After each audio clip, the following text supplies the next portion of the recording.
Ito na yung mga tinirintas natin ngayon maghapon mga ka-hunter, at nakulayan ko na rin. Yan. Ito yung U-type na 11 sa gilid, 7 sa gitna. Order yan ni ka-hunter GM Antonio Wakal na taga Tabok City. Ito B-type na 2 meter, B-type na 2 meter, square type na pataker, green, camouflage CI,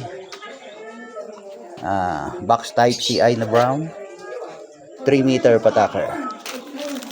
Yan pong mga yan ay sina Melvin Bundok, Manuel Venus, Mark Daniel Cabillo, Edwin Abanilla, Tar Aki.